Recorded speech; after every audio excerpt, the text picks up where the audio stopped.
Hello, everybody. Welcome to another TFE Live. This is our show number 172 for the 9th of April, 2019. Thank you to all of you for joining us. As you probably know, we've got a special guest that we'll go to in a moment on the other end of our Skype. Julie, I trust you're well? I am.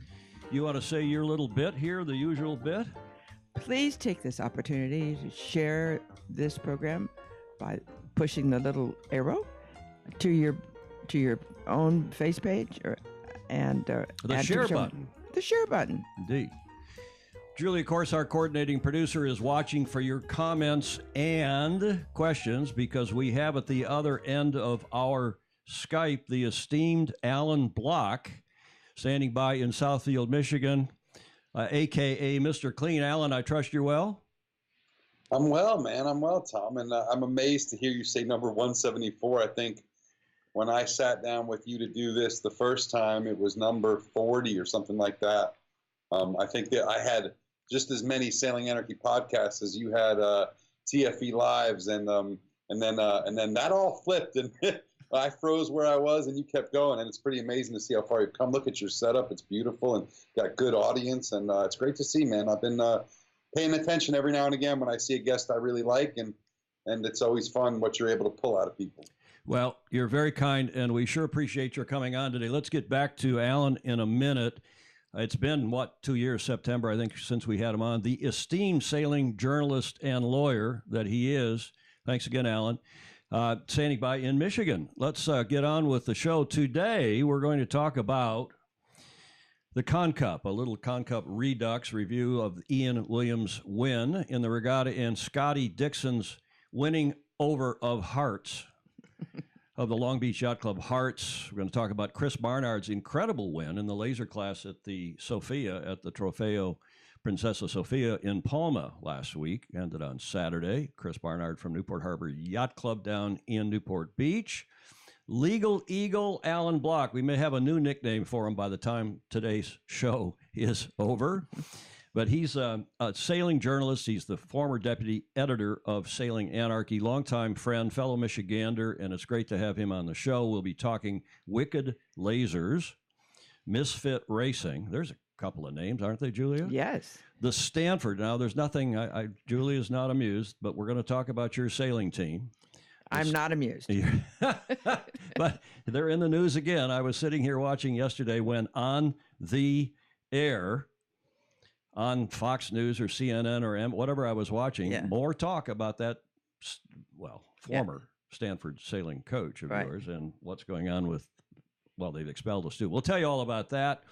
Let's go over to the website for a moment. We like to review I reported from right to left. The oldest is on the right. On Saturday, I reported that Chris Barnard had won this incredible win. He's heretofore. Charlie Buckingham, also his training partner, also from Newport Harbor, has been the top of the U.S. laser prospects for the 2020 Olympics. And Mr. Barnard won in an incredible event.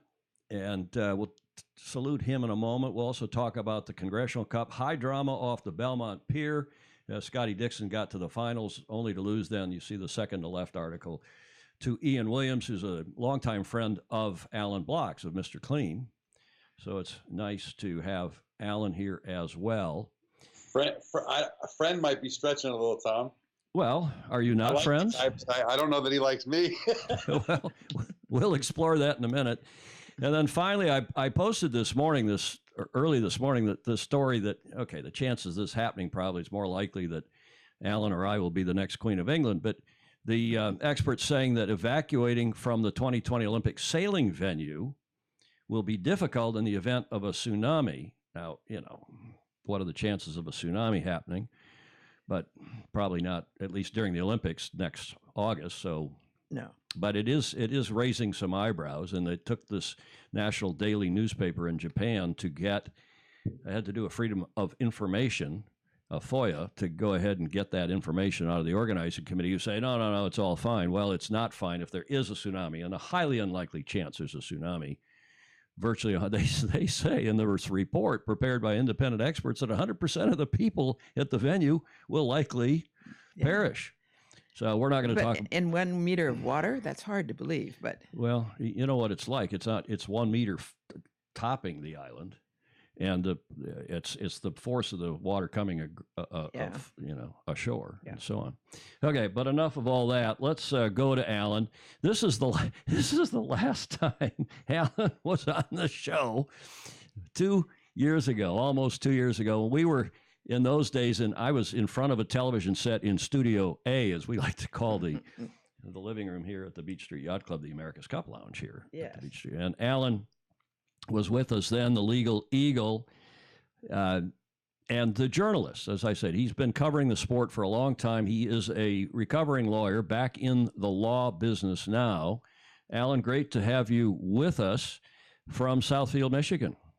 We'd aged, Tom, just 2 years of this presidency, and we both added about 7 years, I think, to our hairlines and our eyes. And gray hair. Oh, is that Julia? Yeah, you added to your gray hair too. Well, Alan's beard, Mr. Clean, he still looks clean though. He's still looking very clean. Tell what's going on in your life. Tell us. Tom, I took a little step back. About a year and a half ago. I got really tired of traveling all the time. As you know, I wasn't just writing and researching and doing the reporting stuff, but I was doing TV commentary for the World Match Race Tour, for the Volvo, for events all over the world, for the 49ers, for a whole bunch of different things. I was doing production with a production team for other events, Charleston Race Week, doing media, working in PR for the Chicago Mac, doing all these jobs, which was great back when my wife was my photographer. But now that my wife and my beautiful 3.5-year-old baby are at home, it was really not. It just didn't make sense. I'd get out of the airport and go to the hotel and just sit there and be depressed until I had to go to work, and carry a camera and try and act happy. But I wasn't, because I was gone 200 days a year, and that was the only way I could make a living doing that. And eventually, I just kind of said, screw it, And then an opportunity popped up in Michigan, and I was growing commercial weed for until about 6 months ago. Weed as in THC. Growing cannabis for the Michigan medical market, licensed grower, and I've been sort of obviously not legally doing this since college. I put myself through college doing this too. But I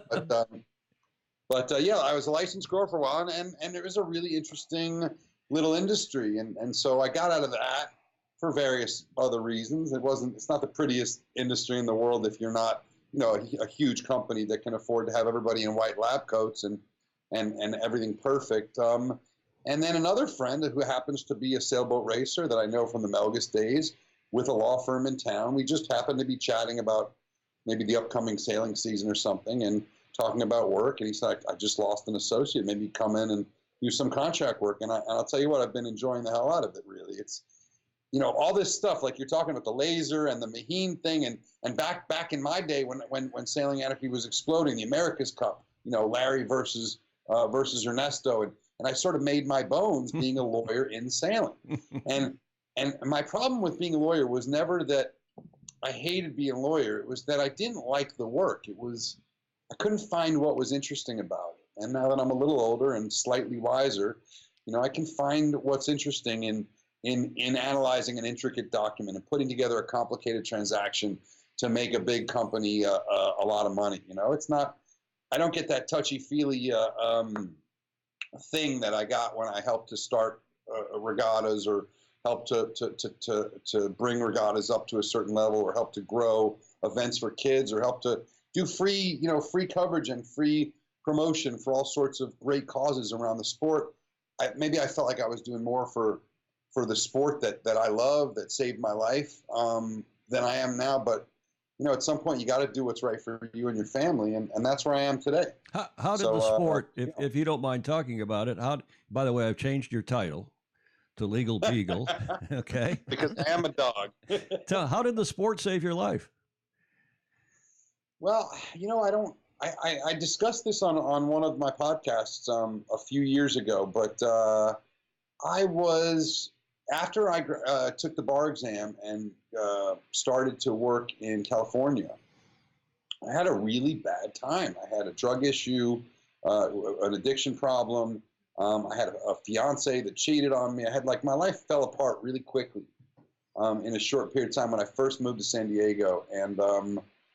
And I was in a bad way. And I sort of desperately clung on to some, online wanted ad for someone was looking for crew to sail across the Atlantic in a 38-foot cement boat. And I literally took my last money, flew to Scotland, and became a sailor. I mean, I wasn't a sailor before that at all. A little bit, tiny bit, a little Cal 25 action.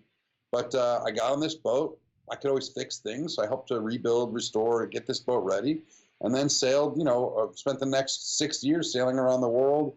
Got my license, becoming a sail training skipper, running a schooner up and down the west coast of the Pacific, getting to see some amazing things, and really, it absolutely saved my life. I was going down a horrible road, Tom. So it gave your life some purpose and some fun, and then you had a kid like we did, and when I've quit the America's Cup I don't know how many times, and I'm still tangentially involved in it. But when Meg was born in '92, and I had just run the '92 Cup in San Diego, and said, okay, this is it. I'm going to retire.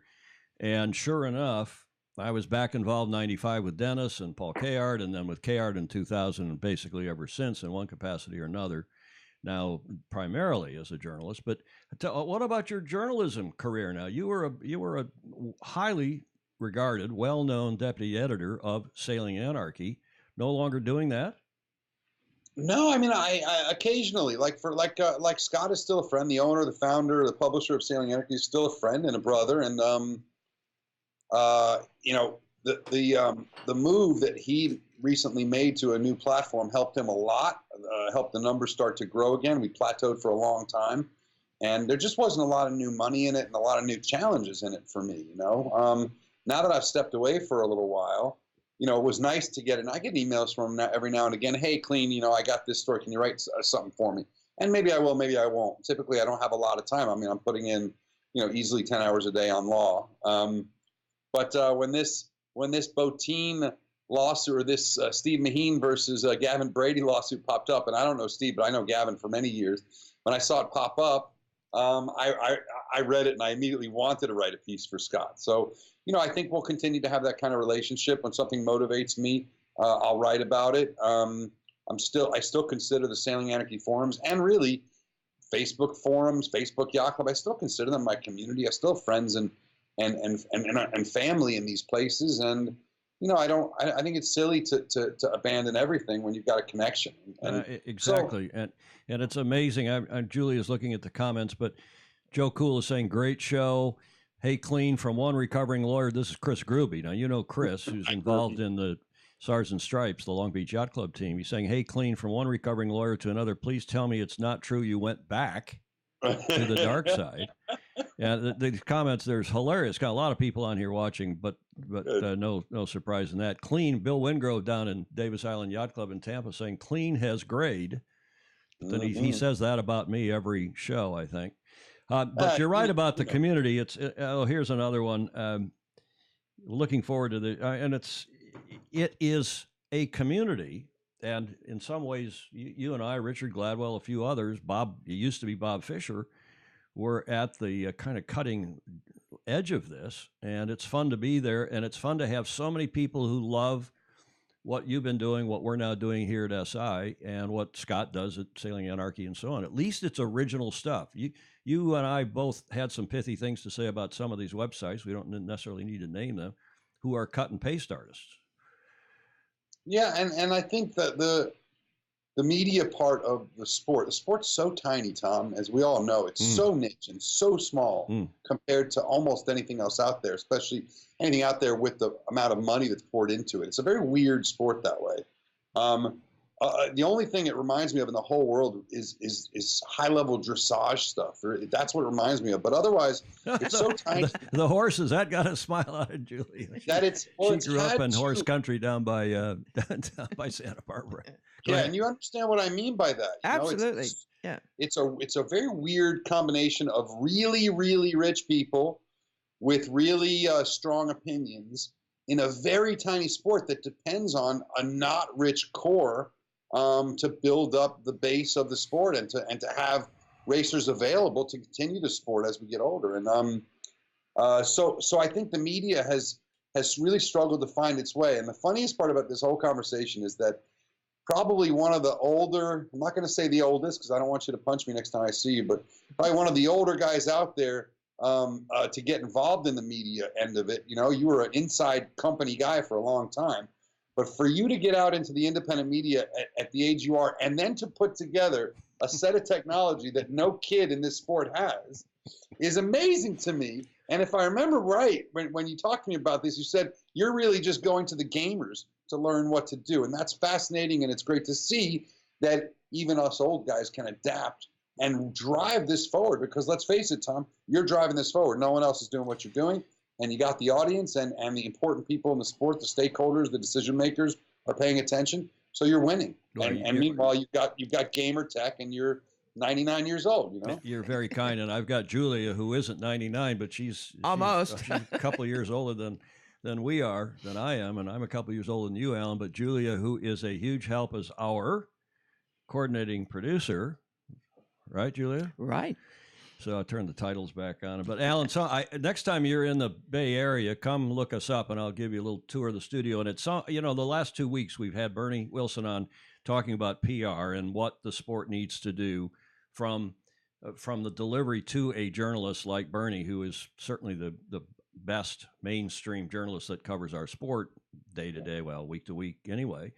And then we had Talbot Wilson on. I don't know if you saw him last. Was that Tuesday? I didn't get to see Talbot, but he's a true pro. Yeah, and Talbot, who's been doing this for decades, and he was there with us on the show last Tuesday. But was it Tuesday or was it Friday? It was Tuesday, and he was looking at it from the perspective of how do we do this with as clubs, classes. I mean, you're doing the Mackinac race, aren't you, again this year as the PR output guy, as the comms director?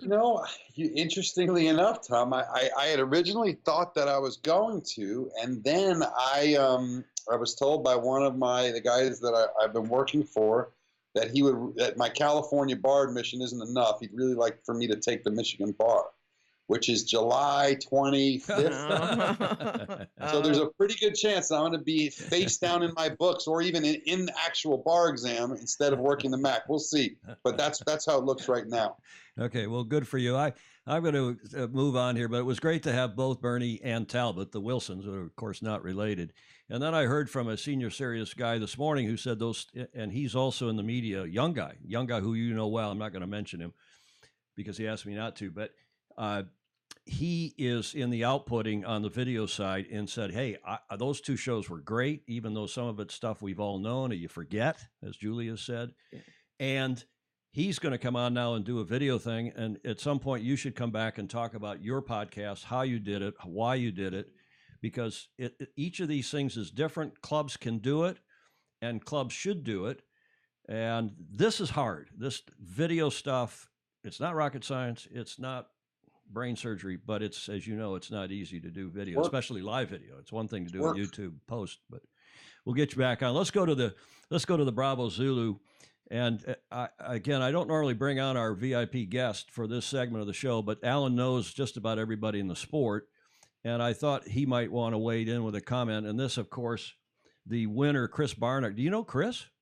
I don't. And I don't know. I mean, I remember seeing his name last year a few times, but number one, the only lasering I've ever done is Masters stuff. And number two, when I've been at these Olympic events over the past couple of years, I've always been working for the 49ers and the NACRAs. Yeah. So, I rarely pay attention. Meanwhile, I remember Charlie Buckingham and how solid he was in the last run-up.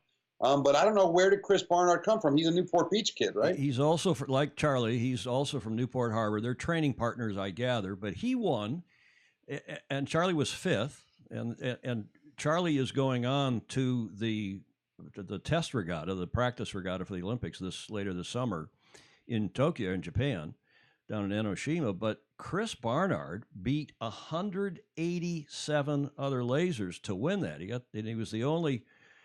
There were two others on the podium. Erica Reinecke from Lauderdale was third in the radials, and Pedro Pascual from Miami was third in the RSX. There's another guy that a lot of us had never we'd heard of him maybe, but hadn't focused on. So it's great news that Chris has done this. Bravo Zulu to him. And it was a terrific regatta. And this photo got, I put this up on, I can't remember where I used that, on my personal Facebook page, Jesus Renato. Fantastic photo. The last day of the regatta, it blew 20-something, and of course, it got rough, as it does in the Bay of Palma. And the press release used the words, I didn't. The press release from the regatta said, in muscular conditions. And they did not send out two of your favorite classes, the 49er and the 49er FX, and then the incredibly fragile and fraught NACRA 17 didn't go out either, because they would have hurt people. And I don't know how you feel. Tell me if you think I'm wrong, Alan, but for a class like everyone on this show knows that how I feel about it, and a lot of our viewers do as well. It's just ridiculous to flick a boat like the Finn that is, in fact, I'm going to put this comment on from Chris McLaughlin, who's sarcastic comment. He says, wow, it's that irrelevant old boat built for men, sailed above 20 knots by a consummate athlete. World Sailing is right to save our sport from such a disgusting manifestation of the original Olympian ideal. What do you think, Alan? I feel like I was around as the eggs were being broken for this omelet that will be the 2024 Olympics, and I understand a little too much of what of the politics and the IOC mandates that were required to know why the Finn was given the boot. But yeah, I mean, obviously any day that it blows over 18, there's nothing really sexier on the water than a full bore Finn with a giant dude jacked, looking like he's shredded with steroids going down a wave. I mean, it's pretty amazing, and it's amazing to watch him, because when you watch a lot of sailing, it's one of those things you don't get to see a lot. Is a lot of physical effort. A few boats, maybe the guy that pulls up the boards on an M32 or the grinders on a big boat, but for the most part, you don't get to see real athleticism. And a Finn supplies it in spades. So it's a shame to see him going away, but it's not an emotional thing. It was a requirement, Well, they had to lose a men's event. That's the point that a lot of people make. And I, as you know, I've long since left World Sailing. I was for a long time involved and head of the U.S. delegation and on the Olympic Committee and vice chairman of it, yada. But what's happened, it looks pretty clear to a lot of us, is that the IOC had some meetings with the non-sailing CEO, Andy Hunt, who's got to go. This guy is a crouton, and he's got to go. And Mr. Hunt and Mr. Kim Anderson, who's the president, then came back and told World Sailing, oh, we've got to do this and we got to do that. Turns out that the whole gender equity, gender equality thing, the so-called Mandate 2020 or whatever the hell it is not true at all. There's some truth to it. We've been quite a bit more progressive than other sports. But Alan, you know that synchronized swimming is not going to have equal number of men in it next time. I don't think it was a mandate that applied to that they were going to time frame in for everybody. That's my understanding. But look, if World Sailing lied to us or misled, because I'm talking about in advance of the Barcelona meeting in 2017, if World Sailing was lying or misleading everybody about the IOC's mandates, then, whoever, the journalists who are still in this business should be getting that documentary evidence and taking it to the European Commission. I mean, the reality is, if they lied to get something done, they need to be fined and they need to be out. If you have proof of that, Tom, get it out there, man. Richard Gladwell Richard who's probably watching. It's early. They're now off daylight time, so they're -5 to us tomorrow. So it's 06:25 or no 08:25 now. So he's just getting up and having his coffee, and maybe he'll show up. Julie, I don't know if you've seen him. Not yet. He has documented this extensively. The point is this: that even if we had to have absolutely the same number of medals and the same number of men and women in our sport, there's other ways to, obviously there's a almost unlimited number of ways to skin that cat, to take the boat that is the most muscular, physical, and the only boat now that is for big people. I mean, what are you in kilos? What are you in pounds and kilos? I'm thin size for sure. I'm about 104 kilograms, so about 225. Yeah, you're a big boy, and there's no class for you. And I'm a little lighter than that. I'm about 200, a little less than that. And even I'm not going to be competitive in a laser as if I could. I'm obviously too old, but nonetheless. Okay, we're going to talk some more about all this with Alan because we got another Bravo Zulu, and this is the just completed Congressional Cup, the 55th Congressional Cup, wrapped on Sunday, and we reported that on the website on sailingillustrated.com extensively. Congrats, Bravo Zulu, to Ian Williams, GBR, Team Gak Pindar, and they started slow, but consistently they got faster and faster. And part of this, any of these regattas, as you know, Alan, whether it's in M32s or in the Congo Cup, the Congo Cup, the Congo Cup boats, the Cat 37s, Catalina 37s. It's a matter of getting back into the boat. Just one day of practice doesn't really help you. And Ian Williams, who's won the thing now 4 times, obviously got back in the swing of it and won his final against Scotty Dixon, the local favorite, 3-0. Now you know Ian Williams, don't you? I know him well, and as the official commentator and PR strategist for the World Match Racing Tour for a couple of years, I really got to know his team well and have an immense amount of respect for them. Ian is, I've said this before, but he's an 8-time world champion, I think. He's an 8-time world, 6 or 8-time world champion record in the World Match Racing Tour. Yeah, I think it's 7, but nonetheless. You're right. Yeah, I'm bracketing. But no one in the world, and I really believe this, no one in the history of the sport has ever been better in the starting box in medium-sized monohulls than Ian Williams. He's unconscious. He does things that other guys won't dare because his management of the size of the boat and the boundaries of the boat is millimeter perfect. And it didn't translate to the Cats very well. He was still good, but didn't have that same awareness. And it's almost like he's always in the zone when he's in that kind of boat. And it's great to see, man. It was a little bit of a bummer for Taylor and the Stars and Stripes boys, looking to see them repeat, as they've been struggling a little bit getting to the starting line of the America's Cup. But yeah, great job to Ian and great job to the local boys too. Well, the good news is now there are 4 of them on 4 wins, 4 Crimson Blazers. Gavin Brady, obviously Ian, obviously Taylor Canfield, and Peter Holmberg. Rod Davis? Peter Holmberg have all won it 4 times. Peter Holmberg. Peter Holmberg is the other.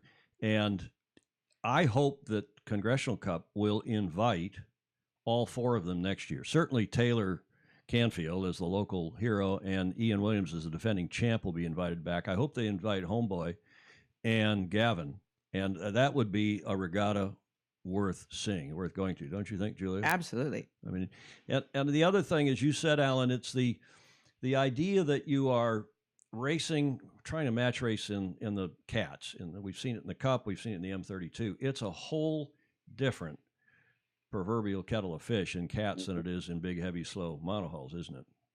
Yeah, it's completely different. And again, it's you spend, a guy like Ian has spent the better part of half of his lifetime, learning muscle memory for boats that go, 7 to 9 knots. You know what I mean? So when the acceleration changes, it just takes a long, long time. Whereas a guy like Taylor, who got into fast boats as a kid, he has a much easier road to hoe, and that's kind of what we saw in the results. Well, congrats to Ian Williams and his team, GAC Gak Pindar. You also know his sponsor, as do I, quite well, and a great guy and great contributor to the sport. But the other big story was that in the other, this is the semifinal of Scotty Dixon, the local hero, longtime member of Long Beach Yacht Club. He's a director. He does some amazing volunteer stuff for the club, getting the Tuesday and Wednesday night series going. And he sailed against Yanni. Is it Yanni or Johnny? Johnny Bernson. Johnny in Swedish, is it? I think. Yeah, his name is Johnny. It would be Jan, but he's been called Johnny since he was a kid. Yeah. So phenomenal guy. And he came out of the rounds robin in first. Yeah. And then got into this semifinal against Scotty Dixon, who of course is Chris Dixon's younger brother, and both great sailors. And their dad, Roy Dixon, is just an astonishingly sailor, an icon of Kiwi sailing, of world sailing for that matter.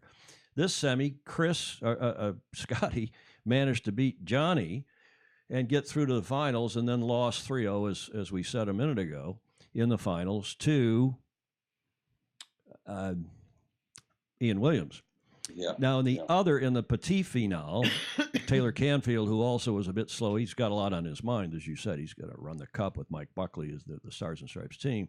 So in the other semifinal, it was Berenson against Canfield. Sorry, the Petit Finale, the consolation.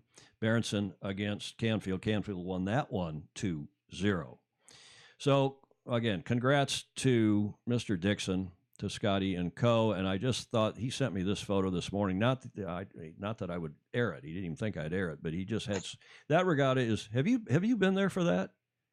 I never have, and I'm sitting there imagining what it would be like with a Dixon working his way up that pier like that. It must have been amazing, Tom. But that's an event that I've been wanting to go to for years and years and years, and it just always had a really bad time for me because Charleston Race Week's usually right about now. Well, it is. It's Charleston Race Week starts tomorrow, so it's right after. I have some breaking news for you, Tom, about that. If you're ready to finish up with Peter Harkin here. Okay, we'll come right back to that, because this is the kind of regatta that Congressional Cup is and has been for 55 years. It's a family affair. They have 300 plus volunteers at that club that run this thing. And sometimes that shows some of the efforts are a little half baked because it's largely amateurs or volunteers that are doing it, but a lot of it's great. And there's no, they let us develop umpiring. I went to them in '88 and said, hey, we got to try this on the water umpiring stuff. And some of the old guys said, oh, we can't possibly do that. And then the late, great Chuck Kober and some of the others came to our defense. We put it in, the sailors helped, and that was the start of on the water umpiring. So it's also. Did you guys hatch leeward gates there too? I don't think that started there. We certainly went to them early. I think that that got developed. Was that a Louis Vuitton Cup thing? No, that got developed with Maidenblik Regatta in Denmark, in the Netherlands rather. It got developed a lot of different places, and then we started using it, I think, concurrently around the world. But when umpiring started here at Long Beach Yacht Club, that was the first major event that we tried it in, other than we had a minor test event in Newport, Rhode Island the summer before in the Maxis, but that was really half-baked. This was serious. This was a major international championship. And it worked, and people like Peter Harkin backed it. People like the club leadership, the sailors, Peter Gilmore, we had to invent the penalty. We didn't know what the penalty was. The late great Cy Gillette, from Hawaii, who also was a Detroit boy.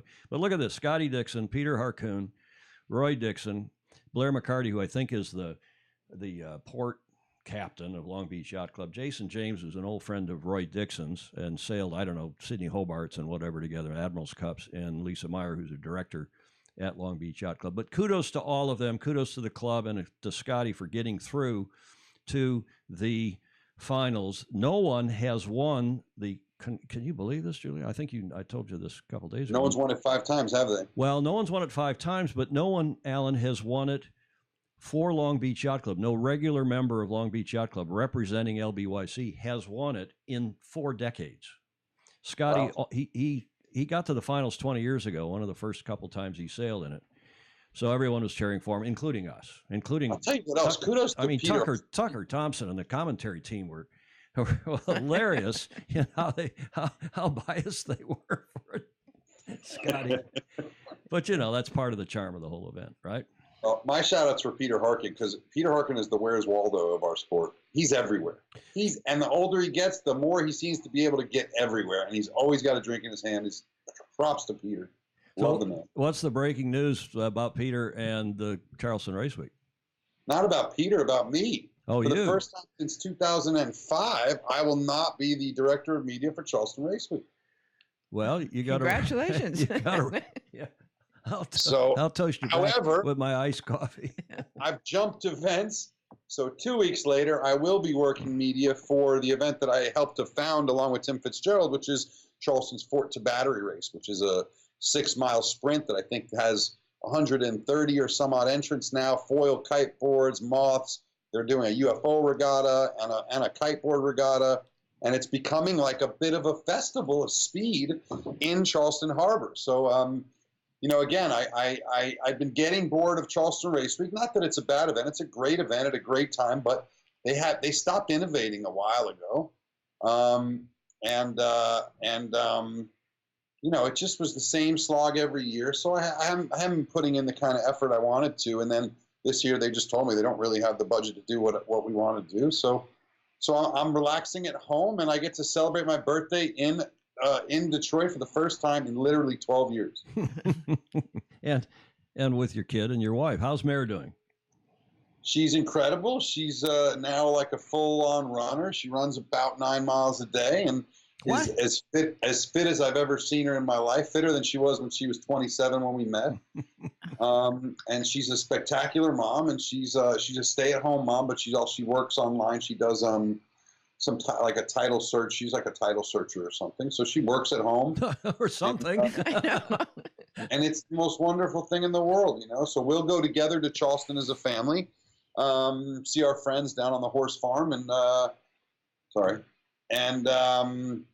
it's great, man. I mean, you've got a wonderful daughter as well, and I couldn't possibly be any happier. Maybe if Sailing Anarchy had exploded and we sold it for millions of dollars, and I now had a boat going around. I don't know. I don't know if I'd be happier. I'm pretty happy.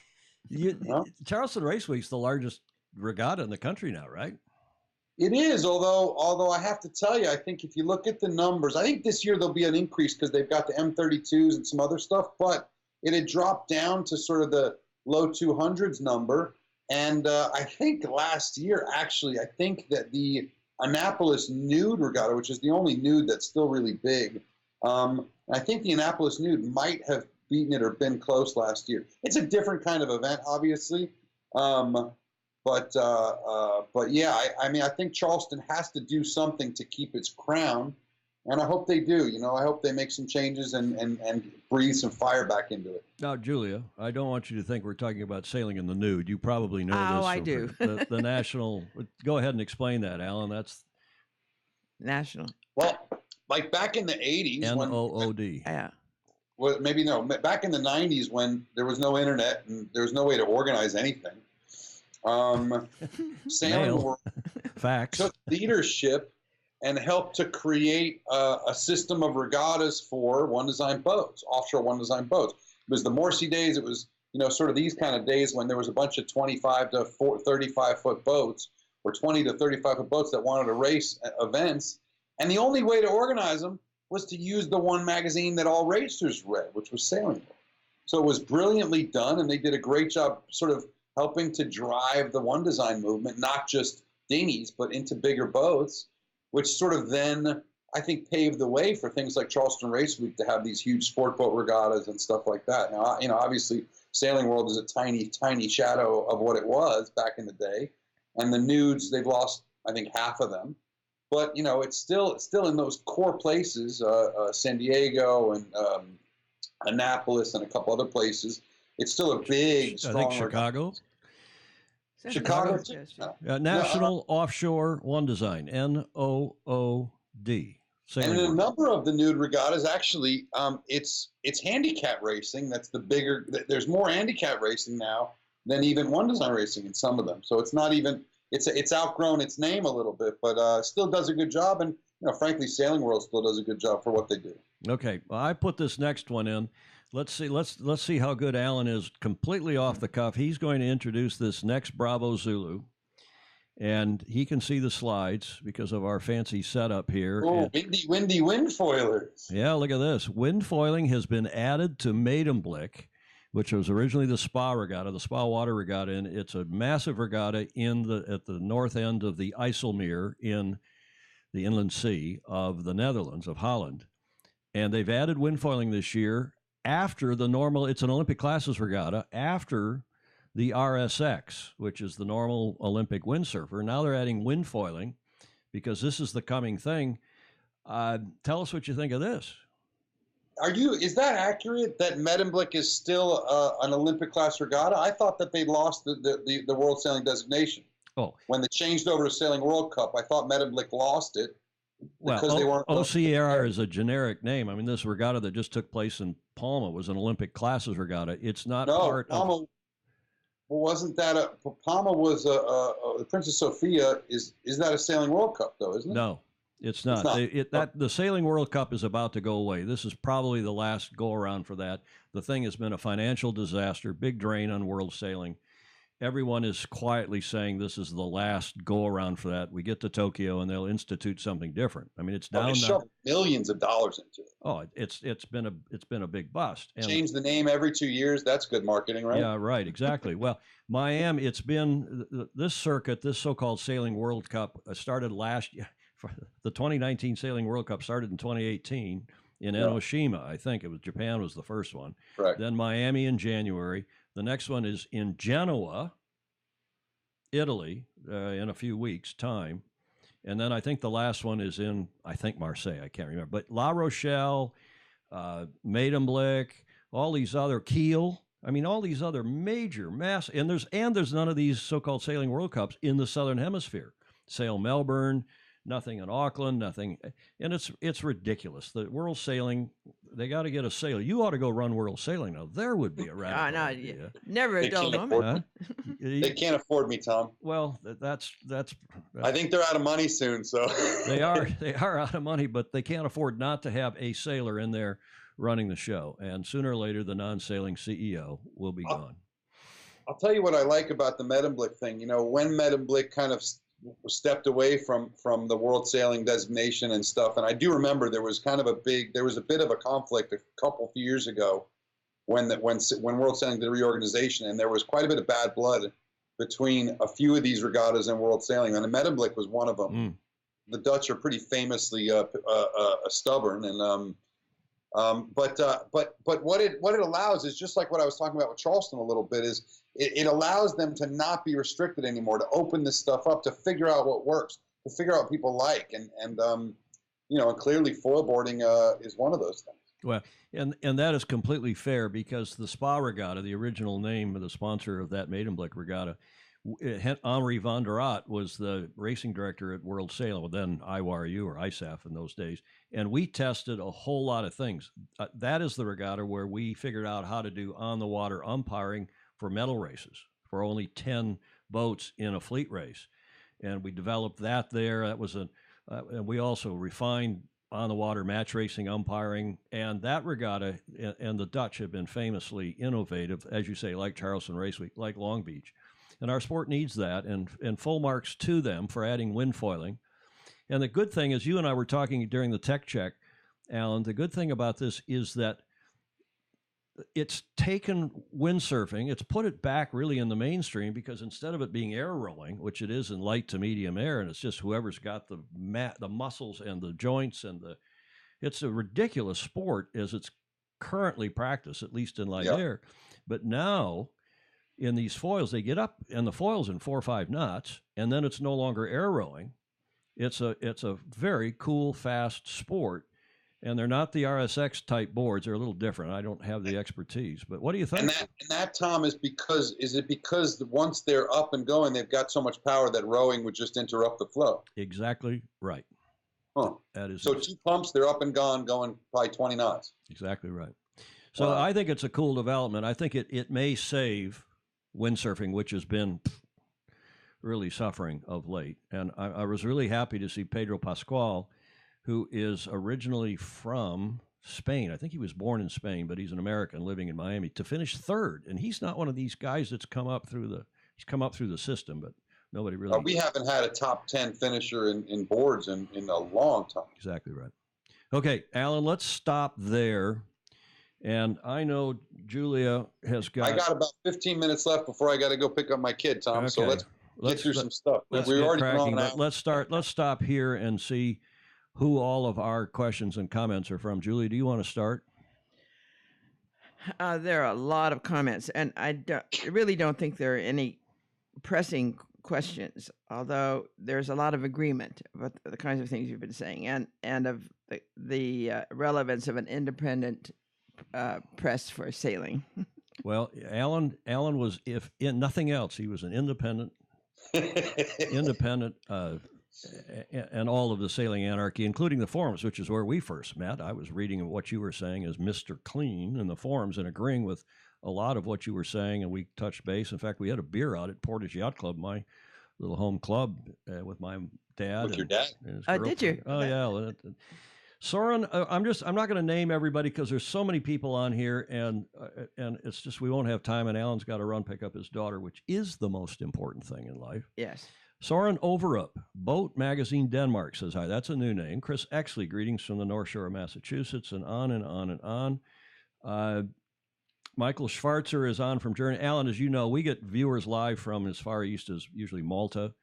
Wow. And then as far west as Brisbane, sometimes even Perth, where it's bloody early now that they're off daylight time. Neil Collingridge, is anyone doing anything else this evening? Essential viewing for anyone interested in laser cloud. We're going to get to that next. Yeah, and the next one. Jan Peter Anderson, John Emmett. John Emmett was on our show. Do you know John, who's a laser master and a coach? He's I feel like I met him out west, but I'm not sure.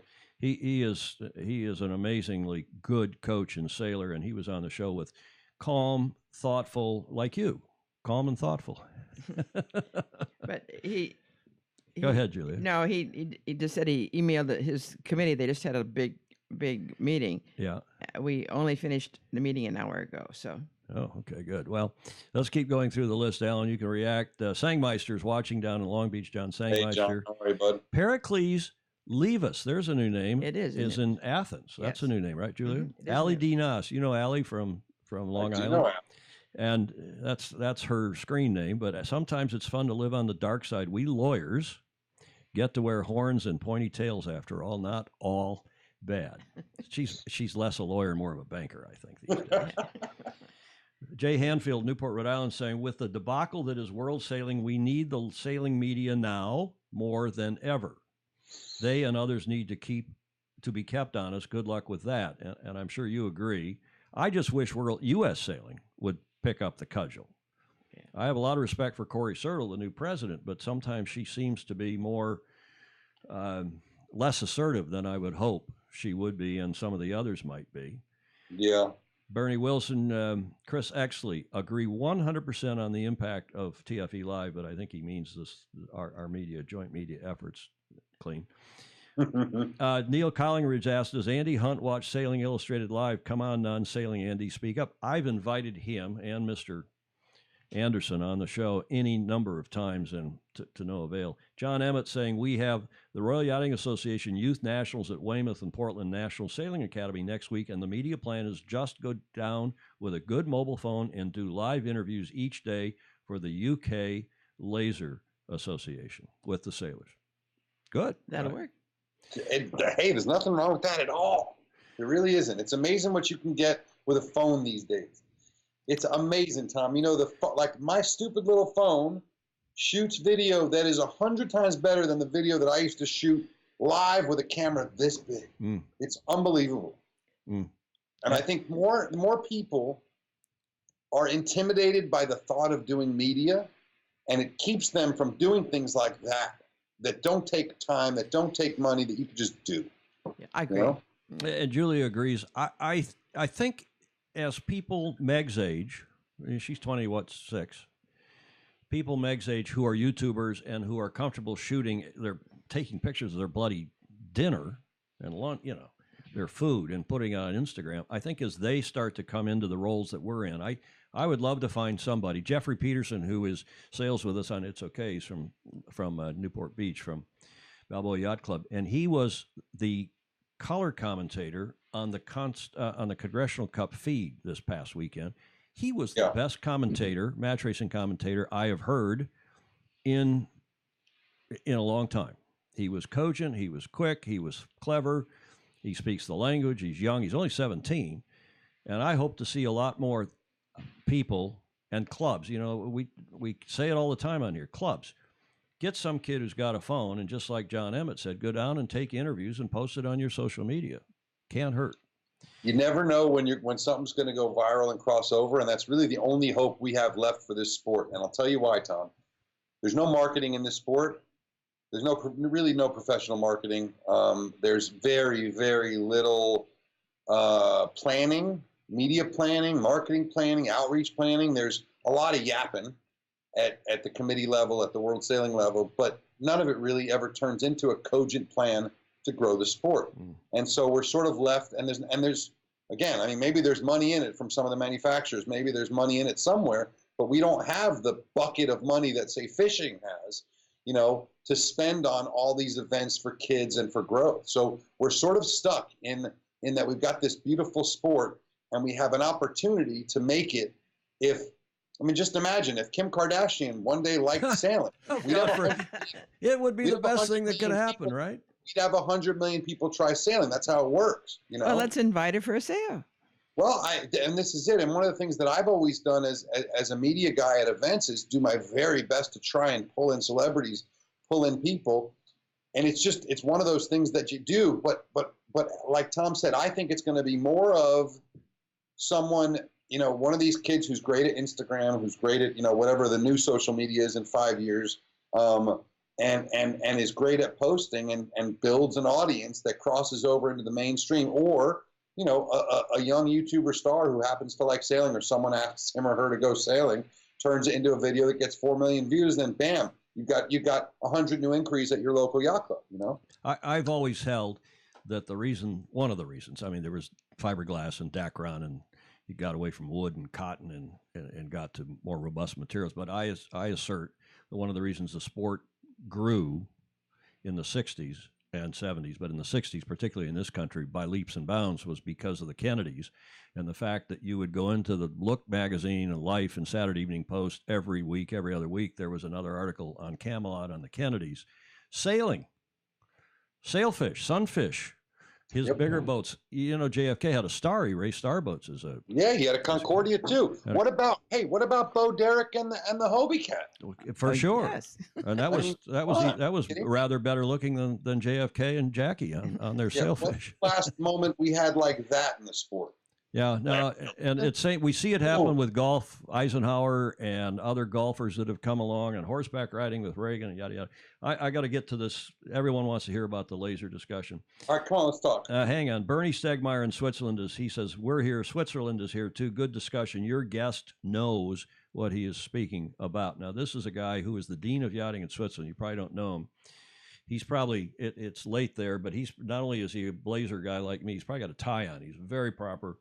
And when he says that about you, I think that's a real compliment. David Irvine, good day, Tom and Julia and Alan from Brisbane, Australia. So it's a global audience, and we appreciate each and every one of them. But let's get to the issues here, because Julia, you have another one? Julie's got one more comment. There are more, but we better get to. Let's get to the laser, because this is what has been dominating the sailing news, such as it is in the last couple of days. This laser saga continues. And I have a video that I thought Alan would really like. Julia, you might like it too, but have a look at this. The Force will be with you always. Are you ready to wield the world's first and only laser saber? Laser sabers pulsate with the power of the Force because they have real force behind them. They're engaged by the chilling power of the Spider 3 Arctic or the blinding radiance of the Spider 3 Krypton, the world's most powerful lasers you can legally own. These are not toys. High-power laser devices of any kind can have devastating consequences if used improperly. The laser saber features an ultra-smooth magnetic gravity system. Okay, I knew that would get a reaction out of Alan. The laser saber maintains its radiant brilliance even when the We've got a lights are fight off. going on between laser sabers and saber rattlers, and I'm not sure who all, Alan. I think the funniest part of that whole video is the fact that the first guy, the blonde guy, looked just like a Warrior Sailing founder Ben Poucher. Maybe he was. But yeah, good stuff, Tom. You went overtime on your editing there. Well, I didn't edit that. That was I just found that online this morning. I went on to see laser sabers just to see if there was something, and up this popped. Tell It's us. too bad the saber's already a boat, right? Yeah, it is indeed. Okay, enough of the fun. I'm going to go back now to the slides, and this guy who's a Fozy, our good friend Jean-Pierre Keegan's up. Yeah, JP. You know JPK? Yeah, sure. Up in Montreal. He's a Belgian guy living in Montreal, and he writes a really good blog and has helped me a lot with the French-speaking, the Francophone, French-speaking sailing world, which is arguably the biggest, not even arguably, it's the biggest part of the sport probably. Well, he called me yesterday or the day before and said, hey, I hear, and I'm seeing some notes here and there, that the laser class is going to be called the Gamma. And that there was a website, gammaclass.org, that had been registered and that had a lot of pointing to the current laser, ILCA, International Laser Class Association website. And I checked around, talked to a highly reliable source or two close to the laser class, and I was told no, absolutely not. And I then put that on my Facebook page, and I think that is the truth. Then Jean-Pierre came back this morning early. He wrote a story yesterday on his blog saying, well, if it's not going to be Gamma, as Eamon says, then how about this? And he found these registrations, ILCA, International Intellectual Property Registrations, both in Europe and in the U.S., calling the name of the boat, apparently, look at there at the bottom, sailing vessels, sailboats, masts for boats, booms for boats, a goods and services company, and a product apparently named ILCA, Ilka. Sounds like a Swedish lady's name. And Ilka, not Elka, Ilka.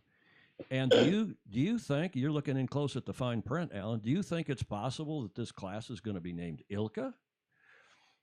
I mean, it doesn't roll off the tongue, but at the same time, you know, the Ilka's been around for a long time, what, 40 some odd years, 50 years? So maybe they believe they've built up enough equity in that name that they can go with that for the boat. I don't know. I remember when the whole Kirby, look, the reason that I follow this stuff is, again, because as a lawyer, it's like the one area that I can really understand inside sailing. I'm a shitty tactician. I'm not very good at steering a fast boat. I'm pretty good at trimming, but I'll never be a superstar on a boat. I know that. But I'll tell you what, if we're going to talk law and sailing, there are very few people who can challenge me on what I'm going to say. So when all this stuff happened around the Kirby, around Bruce Kirby, and the first litigation with laser and performance sailcraft back that started in 2012 that I followed, you know, I got deep into it. And it's a pretty interesting story. You know, when you know all the characters, when you know Steve Clark, you know, from Vanguard, when you know watched him sail his boat and capsize his boat, when you've sort of been in the trenches with some of these people, and then you see how it all plays out, it becomes interesting. And this has been a really fascinating story to watch from a legal standpoint, you know, and I think we're only just now seeing the issues that are popping up. You can see that the laser class is trying to figure out what to do, knowing that they've got this guy on the other side of the table who's been very quick to litigate in the past. He's been this is the owner of Laser Performance. I'm talking about a guy named Mr. Rastegar, who's a really rich guy who owns brands all over the world, and he's difficult to deal with. You know, he tried to basically destroy the Sunfish class with with litigation. There's just been mess after mess. The McLaren, you know, strollers chopping babies' fingers off, and there's a whole history from this guy. And I think the laser class, it just seems to me like the laser class had finally had enough. You know what I mean? I don't think we're going to know more until someone starts filing lawsuits, really, because, you know, no one's going to be passing documents around. This is all fairly closely held stuff. It's only happening in the public because the public has to know this stuff, or no one's going to be selling lasers anymore. So the owner is an Iranian by birth, apparently living in Connecticut. Maybe we'll have Manoush Moshayedi, with whom I had coffee on Saturday. Have Manoush give Is that him the a Rio bell. guy? Yeah, have him give him a bell. Yeah. The class is now located in Austin, Texas. Executive secretary named Eric Faust, who used to be involved with the J24 class, who we both know, or at least I know him tangentially. And 60 to 70% of the lasers are in Europe. The laser class has decertified the builder that's owned by this gentleman from Connecticut, Rastegar, and others. And that builder is in the UK and apparently moving to the Iberian Peninsula, either Portugal or Spain, because of all the part of this Brexit thing. So the ongoing, for a decade, lawsuit, or I guess it is a lawsuit, between the designer, Bruce Kirby, up in Canada, and the Laser Performance, who now is the builder and apparently has or claims to have the IP, the intellectual property, yada, yada, yada. That, I understand, that's going to a settlement conference with the judge in the next few days. So that thing is still going on. How does this all, what do you, Alan, what do you think will happen? What do you think should happen? I feel like this whole thing has been precipitated in some way by the Olympic decision-making process for the next boat.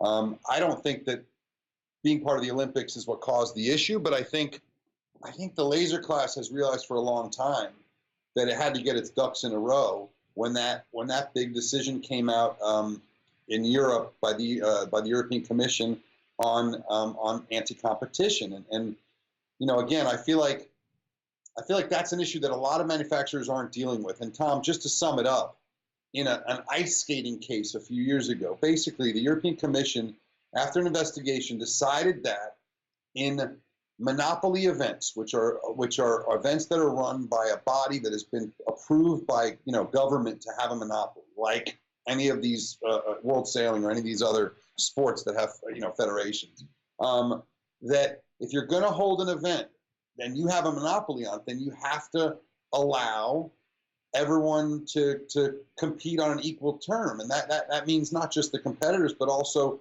the equipment manufacturers. And you see all these different groups trying to figure it out. And I think during the process of trying to figure out, I'm again reading tea leaves here. I feel like the laser class went to do their inspections of all their different builders that they're supposed to do, I think, every year. And I think that as part of the conflict, maybe Laser Performance didn't let them in, that their conflict over something else, over this other issue. Well, we all know that's what happened. They were going to do their inspection, and Laser Performance said, no, if we don't have an agreement to extend our deal, we're not going to let you come do the inspection. That's what I'm reliably informed. I've read in the paperwork. I've read in the back. Let's forget about all that. You're absolutely right. There's got to be competition. And as you know, from the classes, the way it used to be, anybody could build, and still can, build a fin. And there's called FRAND and RAND, which is the freedom to license and manufacture. And if World Sailing, where does World Sailing come into this?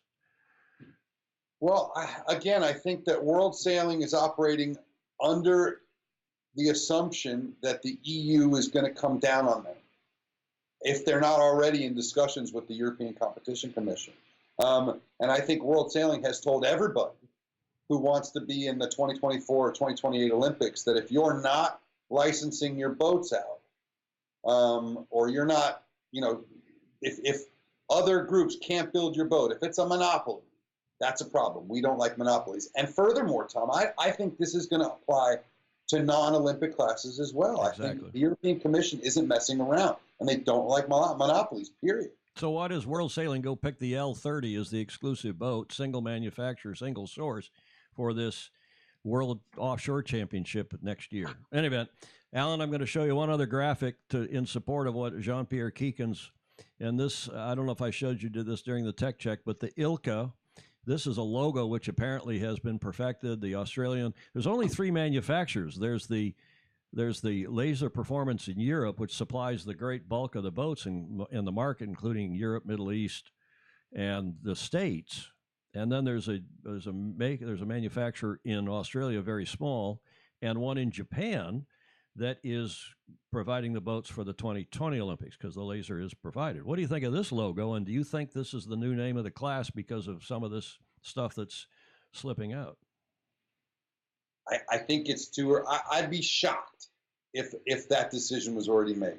Okay. Maybe it is, but I feel like with all the stuff that's been going around and new press releases coming out, this battle of press releases that you had, where first you had laser or ILCA, and then laser performance, and then the European laser class, and then the Sunfish, and there was like this whole big giant mess. I'd be shocked if they even had the time to figure this out or make decisions on this kind of stuff. Who knows? How long does it take to register a trademark? Register? Weeks, months, years to register, perfect, go through the comment stage, and takes 4 minutes to register, but then to perfect it. It's very, very quick because you have to do a search. You have to do a detailed search in order to do your registration. But it's fairly easy, at least in America. Around the world, if you're going to do a European trademark and Australia and everything else, then you're talking about probably $10,000 and a bunch of lawyers to do it everywhere. Okay, we got to. In America, it's like $350 and takes 10 minutes. Julie, I got to skip ahead. We'll go back and do all the questions and comments. You got something pressing? Yeah, 5 more minutes, and I really got to get out of here. Julia? There's a good discussion online about kiting being going the sport of sailing faster and better than anybody else because of its participation and the steps up and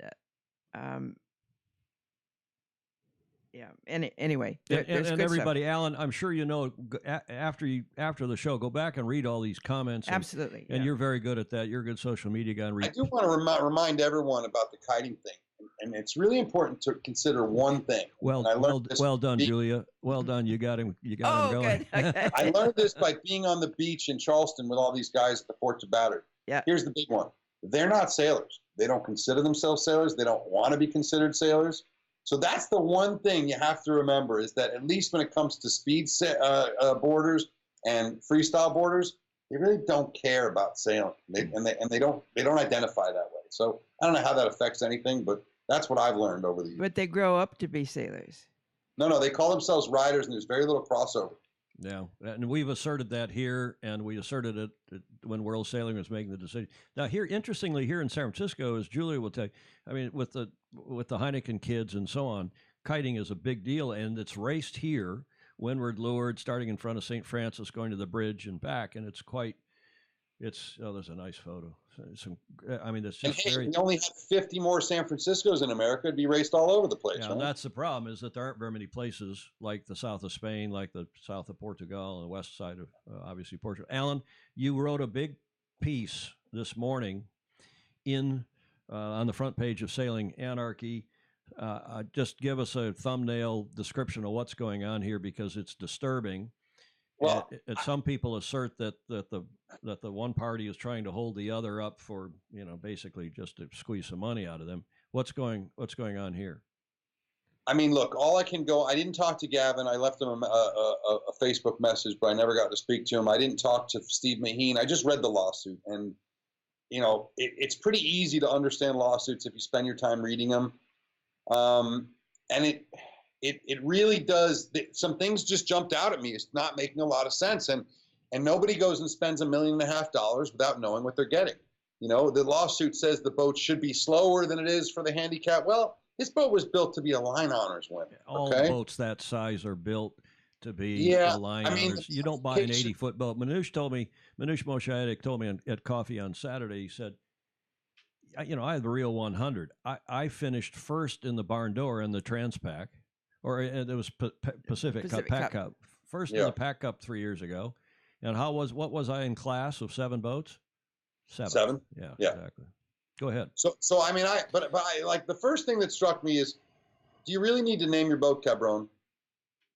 Tell us you speak Spanish. And the reason I say it is because it's a really offensive word. It's like naming your boat douchebag or cuck. Like it really is. Cuck, like C-U-C-K, like cuckold. Yeah, like C-U-C-K. It's a nasty, nasty insult, Cabron. If you walk down and call somebody Cabron, I know you and I both speak Spanish, but if you go to anywhere in Latin America, especially Mexico or Guatemala, and you go Cabron, you're going to get in a fight. And it's pretty obnoxious, especially in a boat that'll race to Mexico to call it Cabron. I thought that. Look, Steve Mahin's a good guy. He's brought USA Patriots on board. He's given a lot of opportunity to a lot of people. But that was the first douchey move. The second douchey move is like, read the lawsuits. Go to sailinganarchy.com and you can read my analysis there and the lawsuit. There's just a lot of stuff that makes you think that either Mahin is completely inexperienced and is a babe in the woods and was manhandled by Gavin Brady's brilliant sales puffery. Doesn't make any goddamn sense. Mahin's been around. He's got enough money to spend more than $1 million on a boat. He's got lawyers.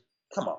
It just, I don't get it. Unless he can prove that, in fact, Gavin made really, really false misrepresentations and did them in writing. Unless he can prove that, I think this goes nowhere. And, if I were qualified to advise Gavin, and I'm not, so don't take my advice, Gavin, I would tell him to hold out. Make sure you got your indemnification from Call and fight this thing, because there's just not a lot of case here. You said in the end of your article on Sailing Anarchy today, you said the advice is often worth what you pay for it. But I suspect in this case, what little I know about the case, and I do know something about it, and I've been following it. I've read the papers and so on. It looks like somebody's sticking somebody up for something. Do you know Steve Mahin? Does this go back? Has he done this with other boats, or is this just a one-off thing? I do not know Mr. Mahin. He's from San Diego. He's by all accounts a good sailor, but no, I don't know him. Maybe he'll come on your show and tell you what happened. That would be great. I rather suspect that people who are parties to law cases are not going to do that.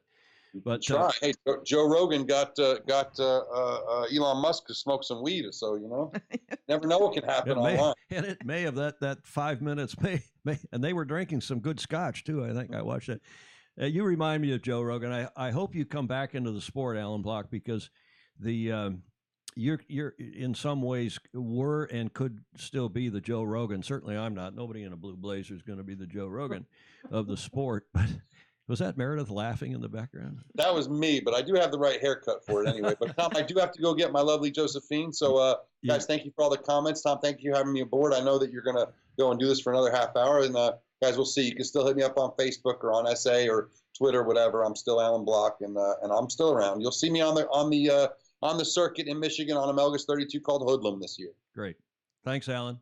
See you guys. Thank you. Bye-bye. Okay, John. Alan Block with us live via Skype from Southfield, Michigan, not too far from where I grew up in Ann Arbor, and we didn't know each other growing up, but we do now, and he has been one of the great contributors as a journalist and helping to promote the sport for years. We were going to talk to him also about the Stanford school situation. Long story short, this saga continues, unfortunately.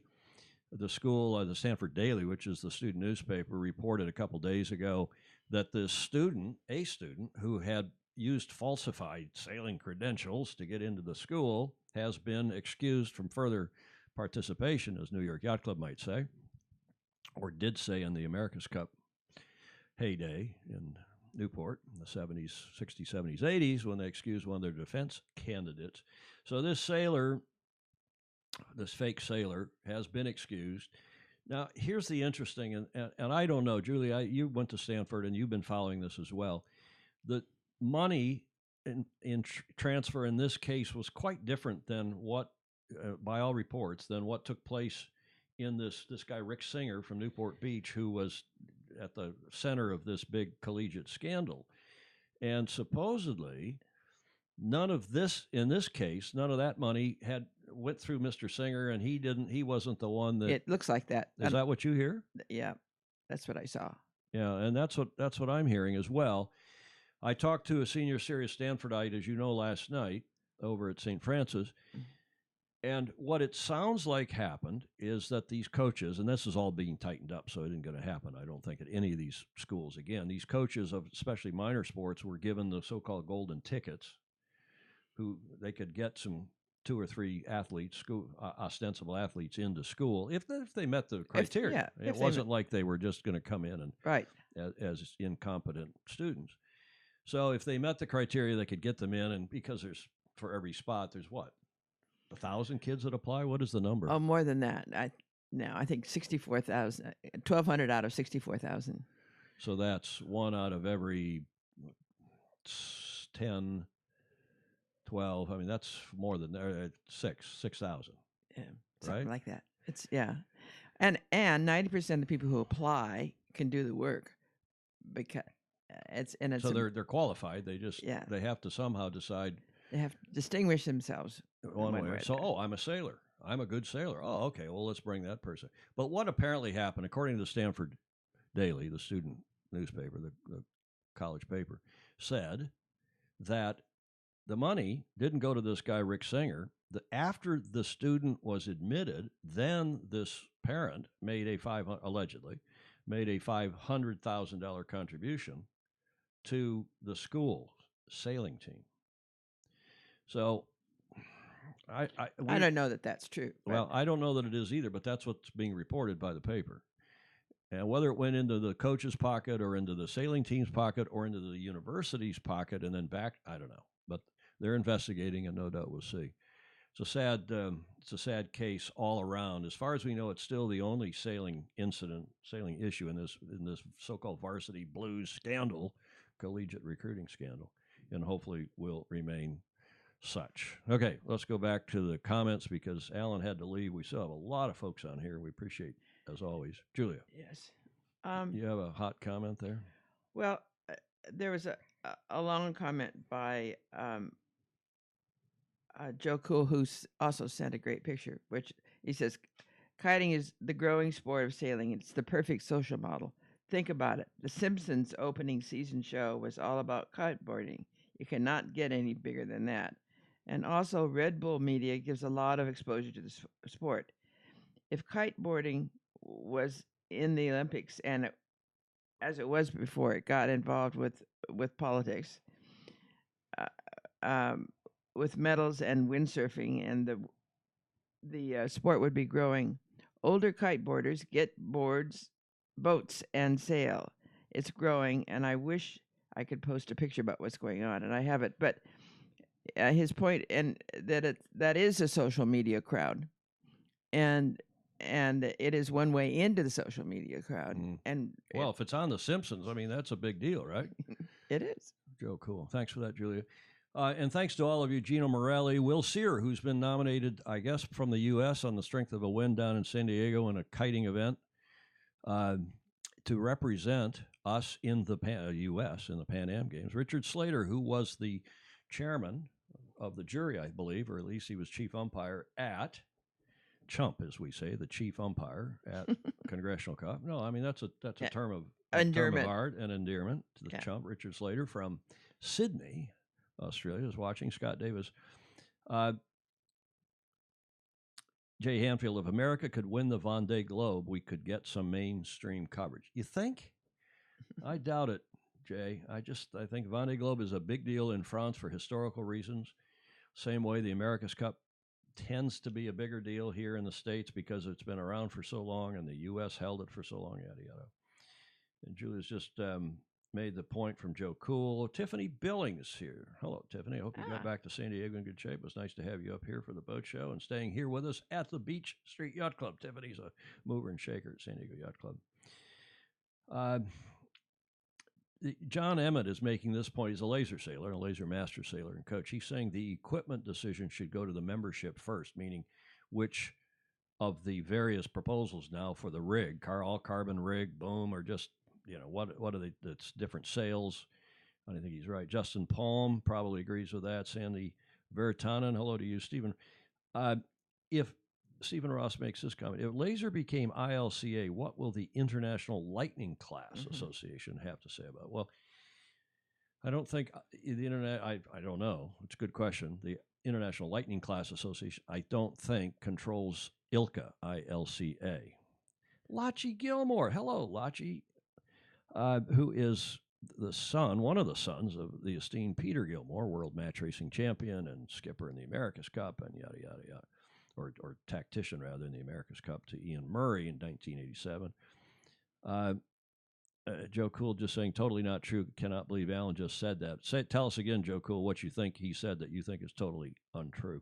Jody Shields, bring on Sail GP in San Francisco. Can't wait. Yes, that's in what? Today's the 9th. That's in 3 weeks' time. We'll be covering that. Jeff Waller is in Sydney, who does the World on Water weekly television show that he spreads around to yacht clubs, particularly in Australia and New Zealand. Hello to you, Jeff. Larry Cargill, a new name.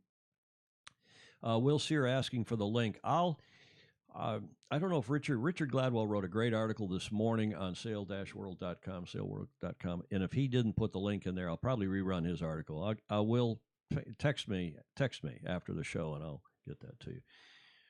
Joe Cool says, show him the picture, please, there, race. Oh, I guess he's talking about kites. Yeah. Yeah, Joe Cool is saying, reacting to what Alan said about kiting not being yachting. They call themselves riders. Yes, that picture.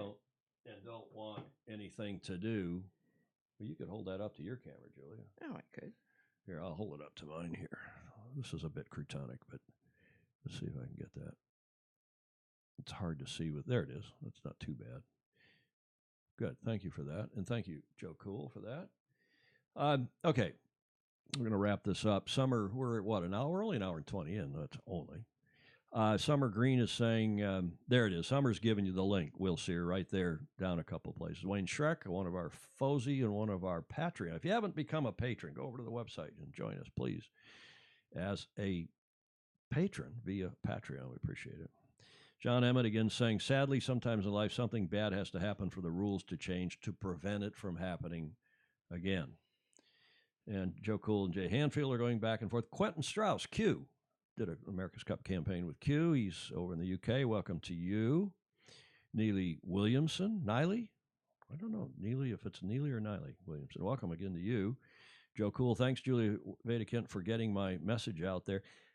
I am only trying my best as a sailor to grow the sport. See you guys during the F50s GP racing. So Sail GP here with the F50s, as they're now called, Formula 50s or Flying 50s, or some people have other words for them. Justin Palm, to get coverage, America needs to define what sailing is, what it will take to grow, and be relatable. Pretty simple. Someone has to take the lead. Instead, so many different parts of the sport with different messages are confusing. I think we all agree with that, Justin. And thanks for that. I would just say in summary that sailing is not for everybody. Sailing is for anybody. We're going to get, before somebody else prints those T-shirts up, we're going to do Sailing Illustrated T-shirt. Because I think one of the mistakes we make, Justin, Palm, and everybody else watching, is that we try to say that sailing is for everybody. And it is a big, cool, diverse sport from, if you include kites and whatever, ice boating even, and on, all the way to maxis and beyond. But most of us focus on yacht racing, which we think of as the America's Cup, the Olympics, the events like the Ocean Race, formerly the Volvo Ocean Race, the Whitbread, or the Fakauer, the Foley Crude Around the World Race, which I'm no longer going to call it. No longer calling it the Fakauer. That's the yacht racing. That's what we cover here on Sailing Illustrated. And we appreciate all of your support and interest. And we hope you look in tomorrow. I think the luncheon tomorrow at St. Francis Yacht Club, which, as you all know, Julie and I live stream for the club, Tomorrow, April 10th, is Wendy Hinman, who is a sailor, circumnavigator, author, award-winning author, and mother. She's going to talk about trotting around the globe for business and vacation. And I think this is going to be quite an interesting show. Not just a Bay Area of Bay Area interest, but I think broader than that. That, of course, is tomorrow at the St. Francis Yacht Club. We go live at 12:30 Pacific on their Facebook page. You don't have to remember this URL. Simply you can type in Wednesday Yachting Luncheon, right? Yeah, I did the other day, and just That pops up. and that came up. So, or St. Francis Facebook. and it all does. 12:30 tomorrow Pacific, 15:30 Eastern. We're live from St. Francis. And then we, of course, will be back on Friday for TFE Live, our regular show, every Tuesday and Friday. Now that the world is back to, we're on daylight and Europe's on daylight and Australia and New Zealand are off summertime or daylight. The times they are no longer changing, at least not until 6 months from now when it all becomes Crutonic again. Thanks again, everybody. Thanks to you, Juliet. Any last-minute comments? Yes, but they both deserve answers, so I'll answer them. We can answer online. Answer them online after the show. Okay. We'll be back on Friday, same time, same channel. Thank you for joining us. In the meantime, sail fast, sail safe, have fun. Ciao.